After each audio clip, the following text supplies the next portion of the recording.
Hello and welcome back to Excelling in Christ, the podcast where we really focus on some solid book, chapter, and verse foundation. And I encourage you to read the word for yourself and come to your own understanding because I think God created that word for you and I to understand. And I believe that when we both honestly, sincerely seek for the truth, we're going to be in agreement more often than not. Now, today we're going to start with Exodus 20. I'm going to read a little bit out of verse 24 and 25, where God said, when they made an altar of hewn stone, they were not to use their tools on it. They were not supposed to cut the stone. In other words, God wanted an altar that was just natural, raw, if you would, unblemished. And we ask the question, well, why did he do that? And the answer is it doesn't matter. We do that, they did that, because that's what God said to do. And that's the end of it. Now, I know we like to have an explanation and we want to know something more, but ultimately, God said it. That settles it. Over in Isaiah 55, 8, and 9, he would tell us that his ways aren't our ways. His thoughts aren't our thoughts. So, what we have to do is we have to ask, what is our personal goal in religion? Is your goal, is my goal, my own agenda, or God's agenda? My own way or God's way? What are we honestly really after? Because if we want to walk with God, think Amos 3:3 there, then we have to surrender to God, and it's His way, regardless of how we would like it to be. We're the ones under authority. We're the ones that do the surrendering. So if we want that living water that Jesus talked about in John 14:4-14, or we want that love that surpasses knowledge that Paul wrote about in Ephesians 3:19, or the peace that passes understanding, that's Philippians 4:6 and 7, or we want that joy inexpressible full of glory, 1 Peter 1:8, then it's God's way. That's the only way to get what God really wants to give us. So we draw near to God on His terms, under His direction. And when He says do something one way or don't do it this way, then I know we're curious. I get that. We're human. But ultimately, we do that because that's what God said. In the Old Testament, when Israel was making some donations of carts, He said in Numbers 7, verse 8 and 9, that they didn't give any carts to the sons of Kohath because theirs was the service of holy objects which they carried on their shoulders. Now, why in the world did they have to carry that on their shoulders? Doesn't make any sense to a modern American, but it doesn't have to. God wanted them to carry those particular items on their shoulders, and that was the end of it. It doesn't matter if we know God's reasoning or not. And I think that's where we get ourselves in trouble a lot of times. We just think we can do it our way. And that's nothing new. That's humanity. David did the same thing. So if you go back to 2 Samuel 6, verse 5 and 7, you'll see where they were carrying the holy object, the ark, on a cart, and Uzzah reached out his hand and took hold of the ark because the oxen had stumbled, and God struck him dead. And because they did it their own way that day, they did not have the living water. They did not have the love that passes knowledge. They didn't have the peace that passes understanding. They didn't have joy inexpressible. They had misery and depression and sorrow and agony because they thought their way was better. They had approached God on their own terms and found out, unfortunately, that it doesn't work. So now I know we're curious beings. There's no way around us being curious beings. So we're still going to ask, but why can't we do hewn stones and decorate the stones and stuff? And I would offer this answer to you, and that is because of pride. We get into self glory. If we stack up several raw, uncut, natural stones, we're not very likely to step back and go, hey, look at what I did. But if we cut them and finally decorate them, then we're more likely to step back and look at our material accomplishment and go, man, aren't we clever? And instead of emptying ourselves, we end up filling ourselves with pride. And pride goes before destruction. That haughty spirit goes before a stumble. And we're just going to get ourselves in trouble because now we're exalting who? Well, we're exalting ourselves. And that's not what God's looking for. If you go to Isaiah 66, verse 1 and 2, he tells you exactly what he's looking for. And right there at the end of verse 2, he says, he will look at the one who has humble and contrite spirit, and the one who trembles at his word. So when he says, don't carry my holy stuff on a cart, we should tremble at his word. Uzzah probably kind of wishes he had of, right? In retrospect. When he said, don't be carving the stone when you build me an altar, we should tremble at his word. We surrender.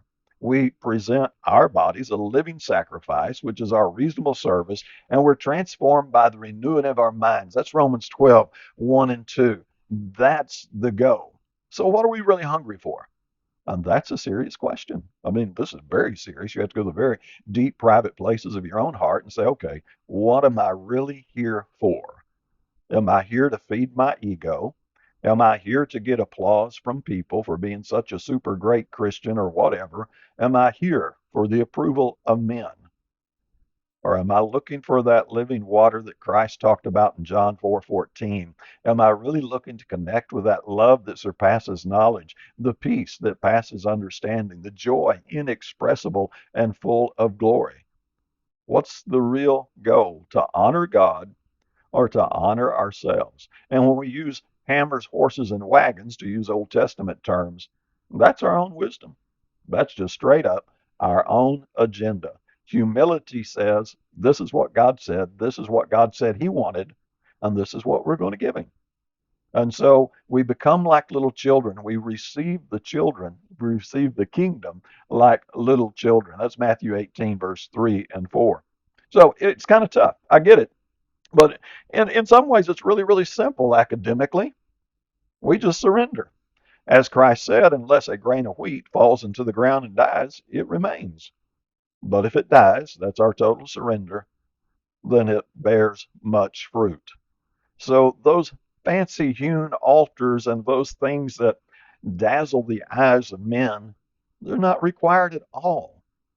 Isn't that relaxing? I mean, that's so much freedom right there. You don't need the ingenuity and all the fancy stuff of God. He's just looking for that humble and contrite heart.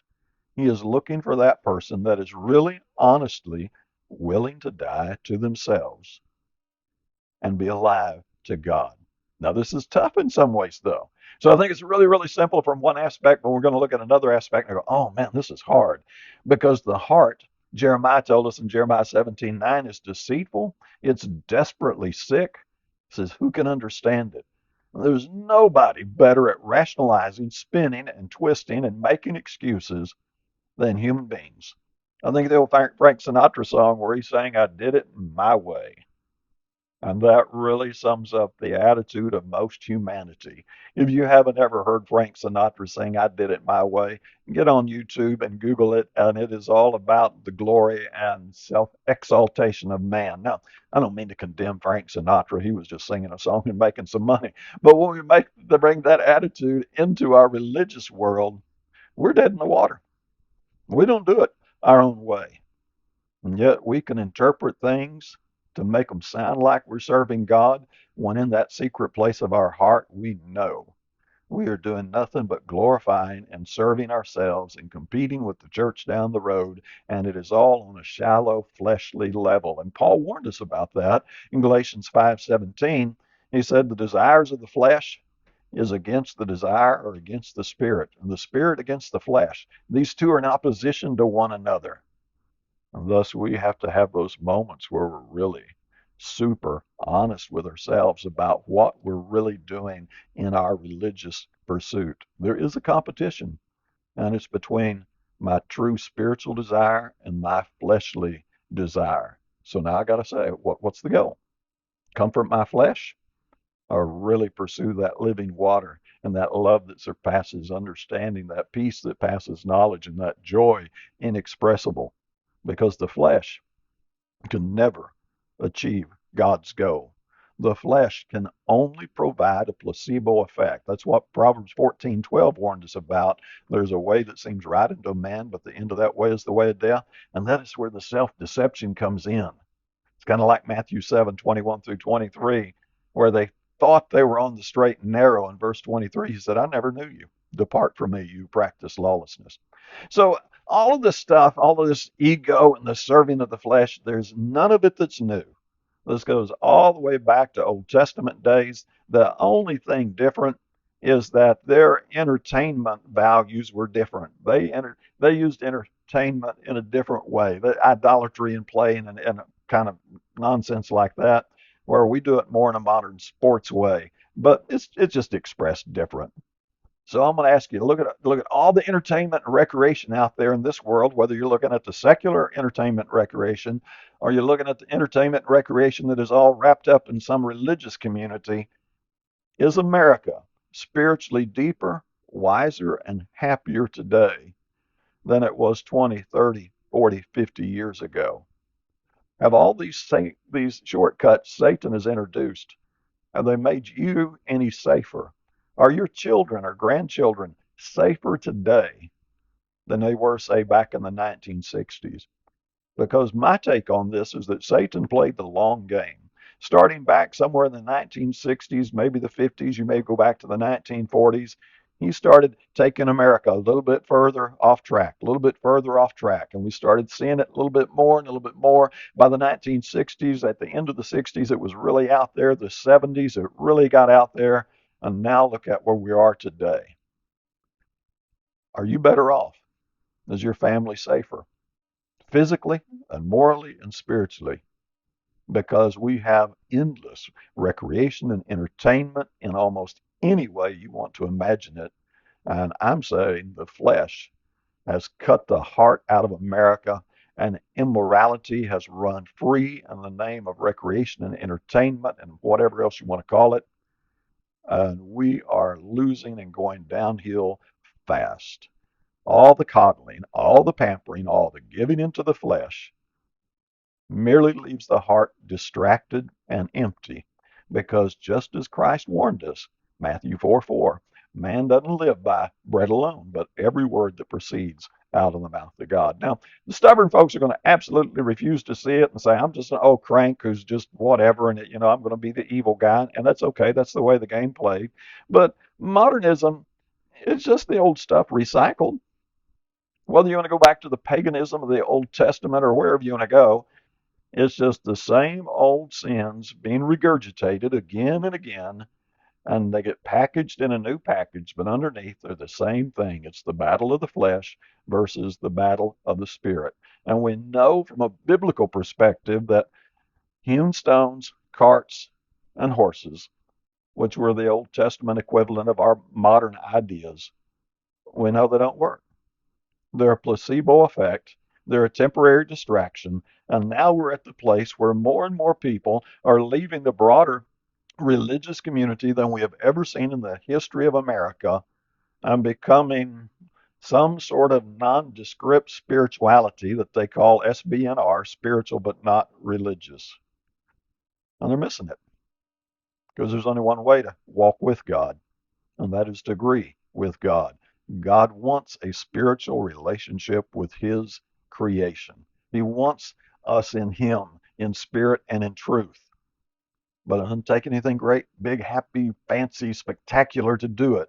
It takes an humble and contrite heart. I know we can make religion more appealing to the flesh of man, but we can never, ever improve on God's plan. So I'm going to boil this down to two basic options, and we're going to close this little podcast.